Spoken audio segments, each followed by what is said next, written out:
ನಾವು ಇವತ್ತು ಸ್ಟ್ರೈಕ್ ಮಾಡ್ತಿರೋ ಉದ್ದೇಶ ಏನಪ್ಪ ಅಂತಂದರೆ, ಕರ್ನಾಟಕದಲ್ಲಿ ಒಂದು private veterinary college, private veterinary university, deemed university, ಎನಪೋವ ಯೂನಿವರ್ಸಿಟಿ ಓಪನ್ ಆಗ್ತದೆ. ಅದನ್ನು ಓಪನ್ ಆಗಬಾರ್ದು ಅಂತ ಹೇಳಿ ನಾವು ಸ್ಟ್ರೈಕ್ ಮಾಡ್ತಾ ಇದ್ದೀವಿ. ಯಾಕಂತ ಹೇಳಿದ್ರೆ, ನಾವೀಗ ವೆಟನರಿ ಸೀಟ್ ತೊಗೊಳ್ಬೇಕು ಅಂತಂದರೆ CET ಮುಖಾಂತರ ಮೆರಿಟೋರಿಯಸ್ ಸ್ಟೂಡೆಂಟ್ಸು ರ್ಯಾಂಕ್ ತೊಗೊಂಡು ಸೀಟ್ ತೊಗೊಳ್ಬೇಕು. ಮತ್ತು ಇಲ್ಲಿ ಬರುವಂಥ ವಿದ್ಯಾರ್ಥಿಗಳೆಲ್ಲ middle class, lower middle class ಮತ್ತು ಬಡವ್ರ ಮಕ್ಕಳು, ಮತ್ತು 50% ಸೀಟ್ಸು ರೈತರ ಮಕ್ಕಳಿಗಂತ ರಿಸರ್ವ್ ಮಾಡಿದ್ದಾರೆ. ಈ ಮುಖಾಂತರ ನಾವು ಇಲ್ಲಿ ವೆಟನರಿ ಸೀಟ್ ತೊಗೊಂಡು ಗೌರ್ಮೆಂಟ್ ಕಾಲೇಜಸಲ್ಲಿ ಓದ್ತೀವಿ.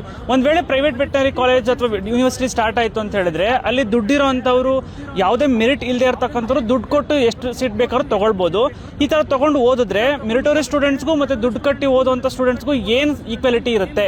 ಒಂದು ಈಗ ನಾವು ಈ ಹೋರಾಟ ಮಾಡ್ತಿರೋದೇನೆಂದರೆ, ಕರ್ನಾಟಕದಲ್ಲಿ ಪ್ರೈವೇಟ್ ವೆಟರ್ನರಿ ಕಾಲೇಜ್ ಸ್ಟಾರ್ಟ್ ಆಗ್ತಿದೆ. ಇದರಿಂದ ಇವಾಗ ಓದ್ತಿರೋ ಸರ್ಕಾರ ಕಾಲೇಜಲ್ಲಿ ಓದ್ತಿರೋ ವಿದ್ಯಾರ್ಥಿಗಳಿಗೆ ಅಫೆಕ್ಟ್ ಏನಂದರೆ, ಅವರು ಪ್ರೈವೇಟ್ ವೆಟರ್ನರಿ ಕಾಲೇಜ್ ತೆಗೆಯೋದ್ರಿಂದ ಅಲ್ಲಿ ಹೋಗ್ತಿರೋ ವಿದ್ಯಾರ್ಥಿಗಳೆಲ್ಲ ಜಾಸ್ತಿ ರೊಕ್ಕ ಕೊಟ್ಟು ಹೋಗ್ತಾರೆ. ಮತ್ತು ನಮ್ಮ ಕಾಲೇಜಲ್ಲಿ ಇರೋ ವಿದ್ಯಾರ್ಥಿಗೆ ಅವ್ರಿಗೇನು ಡಿಫ್ರೆನ್ಸ್ ಅಂದರೆ, ಇಲ್ಲಿ 50% ರೈತರಿಂದ ಬಂದಿರತಕ್ಕಂಥ ವಿದ್ಯಾರ್ಥಿಗಳಿರ್ತಾರೆ, ಬಡ ವಿದ್ಯಾರ್ಥಿಗಳಿರ್ತಾರೆ. ಇವರು ಮುಂದೆ ತಾವು ಓನ್ ಕ್ಲಿನಿಕ್ಸ್ ಎಲ್ಲ ತೆಗೋಕ್ಕಾಗಲ್ಲ. ಇವಾಗ ಅಲ್ಲಿ ಬೇರೆ ಕಾಲೇಜಿಂದ ಬಂದು ಆಲ್ರೆಡಿ ಇವಾಗ ಅನ್ಎಂಪ್ಲಾಯ್ಮೆಂಟ್ ಇದೆ. ಇನ್ನು ಗೌರ್ಮೆಂಟ್ ಅಂತೂ 8 ವರ್ಷ ಆಗಿತ್ತು ರಿಕ್ರೂಟ್ಮೆಂಟ್ ಮಾಡಿರಲಿಲ್ಲ, ಇವಾಗ ಮಾಡಿದ್ದಾರೆ. ಆದರೆ ಮತ್ತೆ ಮುಂದೆ ಯಾವಾಗ ಮಾಡ್ತಾರಂತನೂ ಗೊತ್ತಾಗ್ತಿಲ್ಲ. ಅದಕ್ಕಾಗಿ ಇವಾಗ ಆಲ್ರೆಡಿ 7 ಕಾಲೇಜ್ ಇದೆ, ಮತ್ತೊಂದು ಕಾಲೇಜ್ ಪ್ರೈವೇಟಲ್ಲಿ ತೆಗೆಯೋದು ಅವಶ್ಯಕತೆ ಇಲ್ಲ ಅಂತ ನನ್ನ ಅಭಿಪ್ರಾಯ.